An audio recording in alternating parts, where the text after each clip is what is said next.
think we can go on to our next speaker now. Next, we are going to listen to Ms. Irene Psifidou. She's going to talk about the digital gap during the COVID-19 virus for vet learners at risk in Europe. Ms.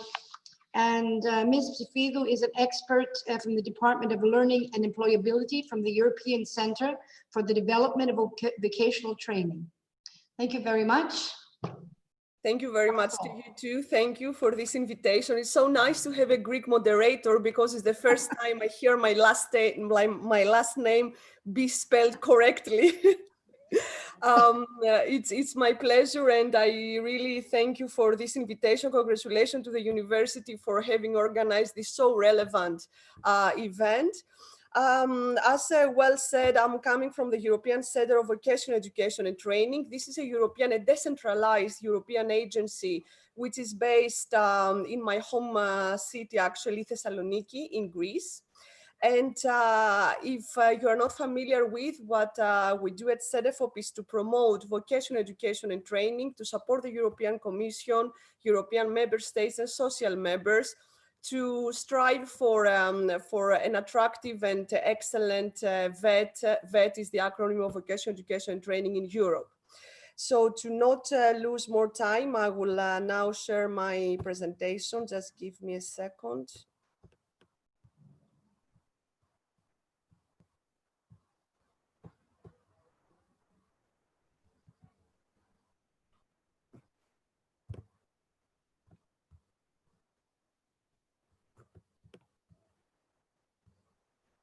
Is it possible to let me know if you see well the slides so that I can start?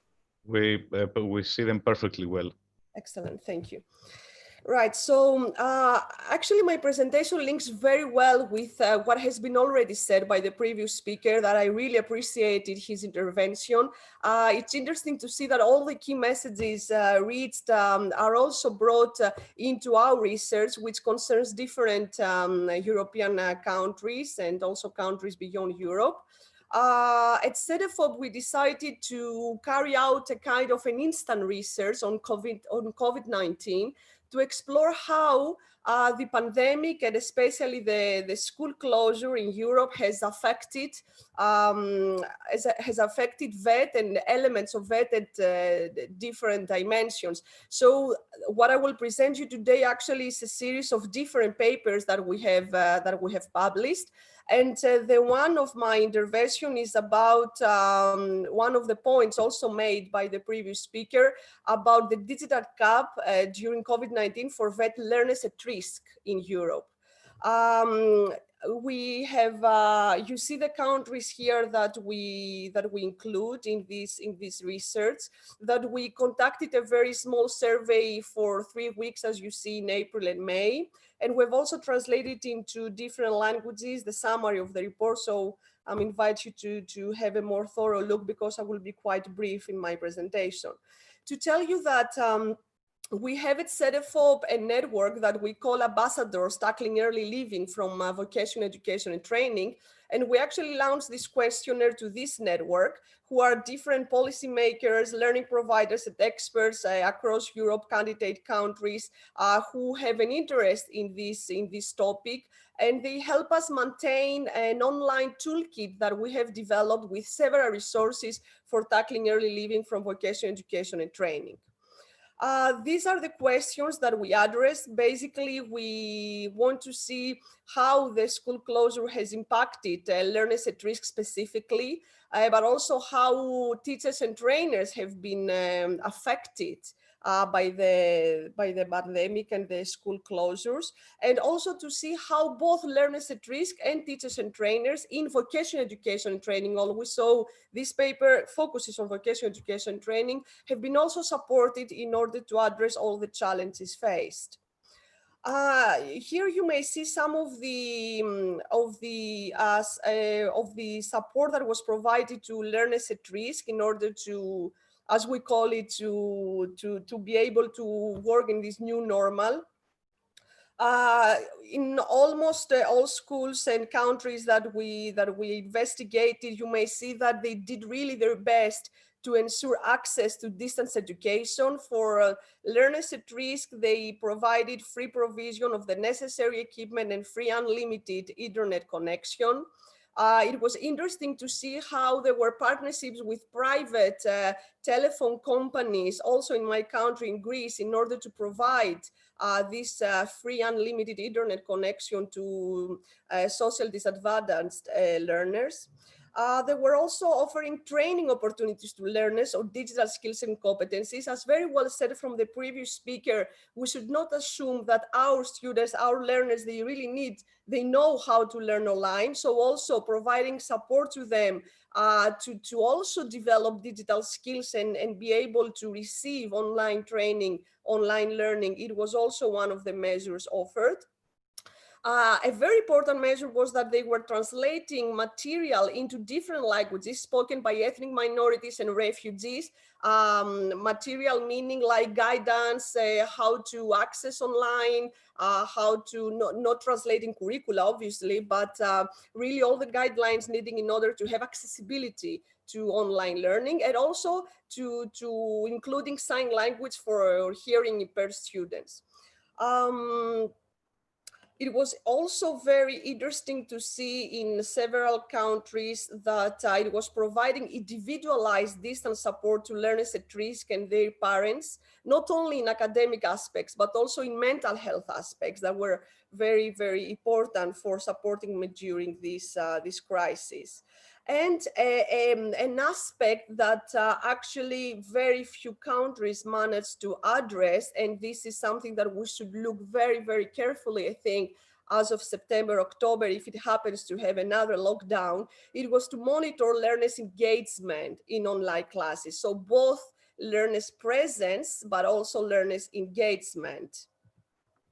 Well, in vocational education and training, as you very well know, we not only talk about the school-based component, but we also have a work-based component. So it is very important also to see what was the support provided to apprenticeships, who are actually the students in the apprenticeship in the work-based component of that. And here you may also see different support provision, because as you very well know, there were not only schools closing down, but there were also all companies, and many companies that they were providing apprenticeship to these learners were closed down. So learners did not have access to complete the work-based component of their VET pathway, which in many cases is absolutely necessary in order for them to qualify. So I will not go into details, but you may see here that they try to go into the most innovative also approaches like simulations, virtual reality, artificial intelligence. Of course, this is not to all countries, but to those countries that these technological innovations were already well used in the work component of that, then of course it was easier to use also during this crisis. The opposite, of course, is true for those countries that they do not use these innovative technologies in that frequently. As well said also before, even though countries and governments, they really try to do their best, it's very different to provide online learning when is under normal circumstances, when everything is well prepared. It is very, very different when this happens from one day to another. This very well reflects also in the title of this conference, that schools went digital within 15 days. This is absolutely true, and you may imagine the challenges that this posed. So, of course, for VET teachers and trainers, this was a shock. This changed totally the way that they were been working so far. And you may see here a list of different challenges, the main challenges that they faced, which does not only concern accessibility for themselves as well into the digital equipment. So we shouldn't talk only about learners at risk. We should also talk about VET teachers and trainers who are at risk, those who work in remote areas, for example, and they have very low connectivity to internet or even not at all. Also the lack of equipment to many schools, of course the lack of digital skills, which is unfortunately also endorsed by the TALIS findings, that teachers and trainers, they are lacking to a certain extent digital skills. So imagine now that these from the big gamma of competencies and skills that teachers and trainers require to teach our learners, that now this particular component, the digital skills, became of utmost importance. And of course, it's one way to access to the different digital devices, and is the other to know how to actually teach online. So the lack of e-learning pedagogies, it's also a case. I think what we managed to do during this pandemic is that we really managed to offer a distance education to many students, but definitely I'm not sure if we really reach the quality of the distance education that we should be wishable. Here you see more demands for teachers and trainers that came during this period. You may see that there are so many different demands coming from different parts. One new thing is that they also need to remain vigilant for increased cyberbullying and students' disconnection from the real world. I mean, they have been called students to be 8 hours online. We all know that they are already quite stuck with the technology, but let alone now having all the schools becoming online and having students stuck in front of a screen. So these are also new challenges for VET teachers and trainers. There were activities, of course, to support them, but maybe if there are some teachers and trainers, especially for vocational education training, listening to me today, they might agree that much more support is needed. So, of course, they are equipping schools with necessary digital devices. They were also offering online courses to VET teachers and trainers in order to get acquainted with the digital equipment and digital skills. And they were also caring, in some countries, there were specific programs caring for the well-being of VET teachers and trainers. I don't know if you make immediately the association why the well-being of VET teachers and trainers became really, really important during this crisis. You may imagine increasing demands, increasing challenges, increasing workload.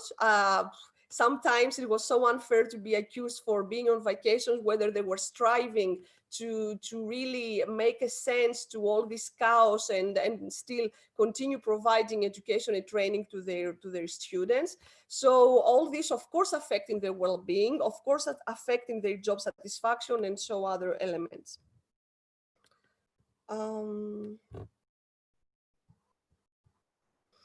All right, so what are the main lessons learned from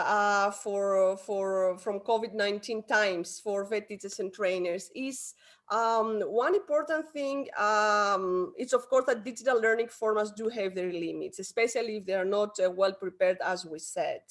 And one other important outcome is that I mean, the importance of the profession of teachers and trainers, I think now is very well recognized, especially among parents who had to do the homeschooling of their own kids, and they realized the importance of the profession of teachers and trainers. And also we realize that this is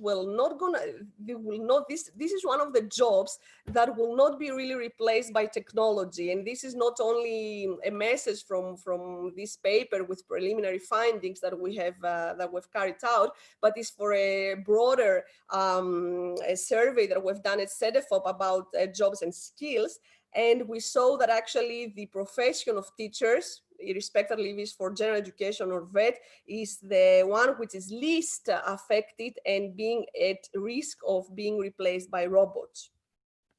A very nice message is that, nice message in the sense that I like the phrasing, but it's something that we really need to pay attention, is that there is no digital inclusion without social inclusion. What does this mean? This means that for those who are at risk, for those who were already at risk of dropping out from education and training before the crisis, now the risk is higher. Those who were disengaged from the learning procedure, now they're even more disengaged. Those who could not connect in physically in school, now they cannot even connect digitally. So digital inclusion requires social inclusion.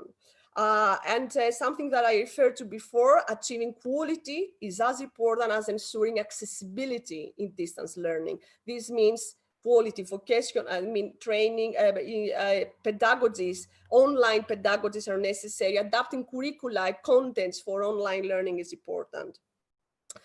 Some other lessons learned were, of course, that those countries and VET systems that they had already a good governance, a good leadership, a close collaboration between schools and companies that provide apprenticeship. So these schools did really manage to go quite smoothly in the transition to the distance education. And as was also said before, a holistic strategy to the professional development of VET teachers and trainers is absolutely necessary. I conclude with this. These are some opportunities mainly for policymakers, because as I said in the beginning, we mainly work in order to support policymakers at CEDEFOP. So some key messages is that we should really now try to take advantage of the catalyst for the digitalization of schools and the transition to distance education. So really to try to make use of the most effective crisis recovery strategies as a basis for long-term improvements. What do I mean by that? This crisis gave us also an opportunity. It gave us a lot of opportunity to, as you said, to go from the 20th century to the 21st century within a few days. But this should be sustained. This should be maintained after the end of this crisis. So we really need to grant more autonomy to VET teachers and trainers, to equip them with the right skills, to involve them in the policy making and the policy implementation to have success, and so forth. And also what I would really like to welcome all of you and all of the practitioners and policymakers is really to have a close look at the impact that this crisis has on learners at risk and on increasing the dropout and early leaving rates. This will be more evident during the course of the next academic year. Let's see if the students are back where they should be at their schools, and we should really try to keep a close eye on that. So I would like to finish with a question, that was also in one of the comments about the blended learning, about synchronous, asynchronous, physical and distance methods. So the question is, if we really entering a new era where distance and digital supported learning will be equally recognized and accepted as the traditional format so far in European schools. So I would like to thank you very, very much. It was hard for me to keep an eye to the time. I hope I haven't exceeded. Thank you.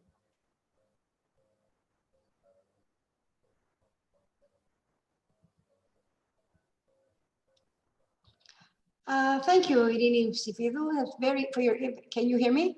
Yes, I can. Yes, thank you for your very interesting presentation, very thought-provoking. I think it ties in nicely with the previous presentation by Mr. Geraldo Brasidas.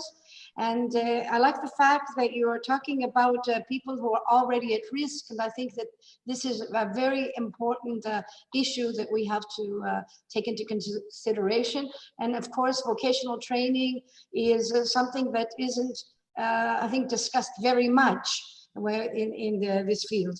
So it's very interesting to hear all of these issues that you present. Let's see if we have any questions for you today.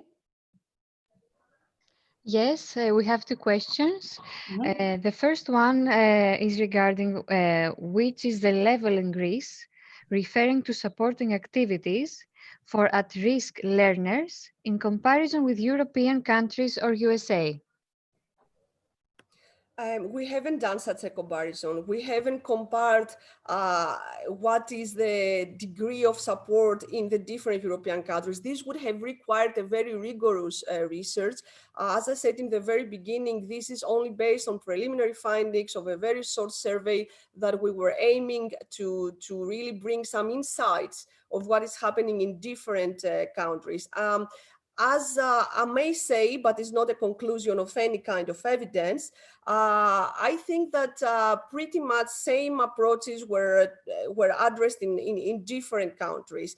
There are some countries that they already have very well developed systems to support learners at risk. So as you may imagine, in these countries, it is normal that also during this crisis, the support measures were better, more intensified, of better quality, and so far. So I would like to say that the countries pretty much, they addressed already the level of quality and support they already providing. They couldn't make huge and innovative things within few days. So I don't know if this somehow replies to the question, but there were made efforts to Greece. There were made efforts to translate, but of course there is not even in Greece any research, I think, so far showing if really learners at risk were benefited or not from this support. Okay, thank you very much. Do we have another question? Yes, thank you very much. The second question is whether technology is going to reduce the number of trainers or teachers.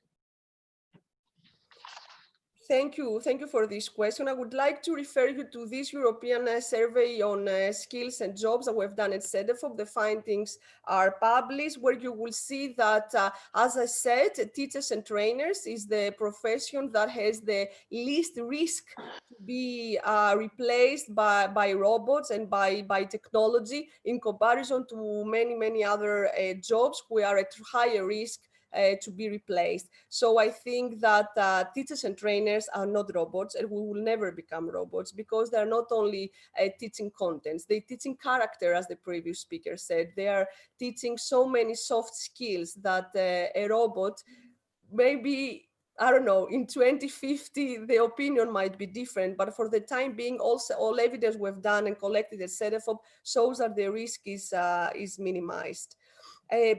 Just if you allow me to say, I totally forgot that I wanted to point out that this research at CEDEFOP and the paper was written in collaboration with my colleague Ioannis Katsikis, who is also among us today, and with Josefina Sotomayor, who are members of the team in the Department of Learning and Employability. And I just wanted to take the chance to thank them very much also for their presence today.